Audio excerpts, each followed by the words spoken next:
আপনার কি অবস্থা? ভালো না। কে কিসে? হ্যাঁ, ধান ডুবে গেছে।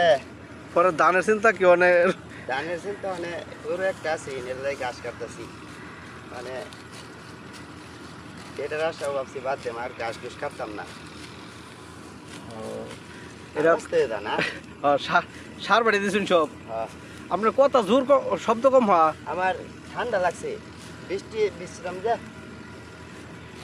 খুব ঠান্ডা লাগছে, এলে তো কথা সুরামের ঠান্ডা একবারে। গলা বয়ে বসতে রাইতে মাইতে 1000 টাকা। রাইতে মেতে থাকতো, এটা কি কই না আবার? এটা ওই যে ধানের চিন্তা 1000 টাকা লাগে ঘুম কে আইয়ে। ও আমি আইসি আপনার কই আলা ঘাস কাটতে শুনতে খবরটা লয়ে যায়। আপনার যে কথা কই ঠান্ডা লাগছে, আমি কথা বুঝি না কিছু। ঠান্ডা লাগছে ভালোই বলতো, রোদ উঠছে না মানে। হ্যাঁ, রোদ উঠতে ঠান্ডা ভালো। তা গাছ টাছ কাটুন তাহলে আর কি বউ। হ্যাঁ মানে দুটা গেলে করান। আল্লাহ যদি ডুবে এলা ঘিরে রাখতাম, আর আল্লাহ দিলে তো ভাগাম।